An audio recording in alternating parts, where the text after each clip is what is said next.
channel YouTube Mas dan Ember.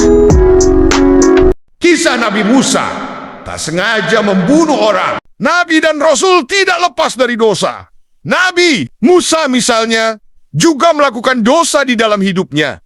Allah Subhanahu wa Ta'ala menurunkan Taurat kepadanya, menjadikannya sebagai salah satu ulul azmi dari sekian rasul, serta membekalinya dengan 9 ayat-ayat penjelas. Hanya saja beliau tak lepas dari dosa. Lantaran dosa-dosa itu beliau menyesal dan bertobat kepada Allah Subhanahu wa Ta'ala. Syekh Yusuf Al-Qaradawi dalam bukunya berjudul At-Taubat ila Allah menjelaskan, Al-Quran telah menceritakan kepada kita tentang taubat. Nabi Musa yang dipilih Allah untuk membawa risalahnya dan menerima kalamnya. Nabi Musa telah melakukan dosa sebelum mendapatkan risalah, yaitu karena menuruti permintaan seseorang dari kaumnya yang sedang bertengkar dengan kaum Firaun untuk membantunya. Maka kemudian Nabi Musa memukulnya, sehingga orang itu pun tewas seketika. Tutur Al-Qaradawi. Ketika itu Nabi Musa berusia 30-40 tahun. Pada satu waktu, beliau keluar dari lingkungan istana Firaun dan masuk ke dalam kota Memphis dengan sembunyi-sembunyi. Ini dilakukan agar tidak dilihat pasukan Firaun bahwa dirinya keluar dari istana. Nabi Musa masuk ke kota itu pada siang hari, ketika kondisi sepi karena waktu istirahat bagi masyarakat Mesir. Alasan Nabi Musa keluar dari istana karena sejatinya Nabi Musa telah lama menahan keresahan hatinya disebabkan melihat ketidakadilan dan kekejaman yang dipertontonkan Firaun. Sebagaimana keterangan surat Al-Qasas ayat 15. Ketika memasuki kota Memphis, Nabi Musa mendapati 2 orang lelaki yang sedang berkelahi, yaitu seorang dari golongan Bani Israel dan seorang lainnya adalah dari suku Kipti. Kala itu, lelaki dari Bani Israel tersebut meminta tolong kepada Nabi Musa. Lelaki itu meminta agar Nabi Musa mengalahkan orang Kipti itu. Nabi Musa pun membantunya, ia pun mendorongnya, lalu memukulnya, sehingga membuat orang Kipti itu terjatuh dan mati seketika. Malah Kipti itu mati. Nabi Musa pun merasa menyesal, hingga kemudian dia memanjatkan doa sebagaimana dapat ditemukan pada surat Al-Qasas ayat ke-16. Nabi Musa sampai 3 kali memohon ampunan Allah, dan Allah pun mengampuni Nabi Musa. Dan diterangkan pada ayat 17, Nabi Musa berjanji tidak akan menjadi penolong untuk orang-orang yang berdosa. Dan Musa masuk ke kota Memphis ketika penduduknya sedang lengah, maka didapatinya di dalam kota itu 2 orang laki-laki yang berkelahi, yang seorang dari golongannya Bani Israel dan seorang lagi dari musuhnya kaum Firaun. Maka orang yang dari golongannya meminta pertolongan kepadanya untuk mengalahkan orang yang dari musuhnya. Lalu Musa meninjunya dan matilah musuhnya itu.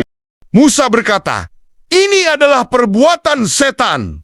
Sesungguhnya setan itu adalah musuh yang menyesatkan lagi nyata permusuhannya." Quran Surat Al-Qasas 15. Musa berdoa, "Ya Tuhanku, sesungguhnya aku telah menganiaya diriku sendiri. Karena itu ampunilah aku." Maka Allah mengampuninya. Sesungguhnya Allah dialah yang maha pengampun, lagi maha penyayang. Surat Al-Qasas 16. Musa berkata, "Ya Tuhanku, demi nikmat yang telah Engkau anugerahkan kepadaku, aku sekali-kali tiada akan menjadi penolong bagi orang-orang yang berdosa." Quran Surat Al-Qasas 17. Beliau juga telah melakukan kesalahan setelah menerima risalah. Ini terekam dalam Al-Quran Surat Al-A'raf ayat ke-143. Dan tatkala Musa datang untuk munajat dengan kami pada waktu yang telah kami tentukan, dan Tuhan telah berfirman langsung kepadanya, berkatalah Musa, "Ya Tuhanku, nampakkanlah diri Engkau kepadaku, agar aku dapat melihat kepada Engkau." Tuhan berfirman, Kamu sekali-kali tidak sanggup melihatku, tapi lihatlah ke bukit itu. Maka jika ia tetap di tempatnya sebagai sedia kala, niscaya kamu dapat melihatku. Tatkala Tuhannya menampakkan diri kepada gunung itu, dijadikannya gunung itu hancur luluh, dan Musa pun jatuh pingsan. Maka setelah Musa sadar kembali, dia berkata, Maha suci engkau, aku bertaubat kepada engkau, dan aku orang yang pertama tama beriman. Quran Surat Al-A'raf 143. Hai Musa, sesungguhnya aku memilih melebihkan kamu dari manusia yang lain di masamu untuk membawa risalahku dan untuk berbicara langsung denganku. Sebab itu berpegang teguhlah kepada apa yang aku berikan kepadamu, dan hendaklah kamu termasuk orang-orang yang bersyukur. Quran Surat Al-A'raf.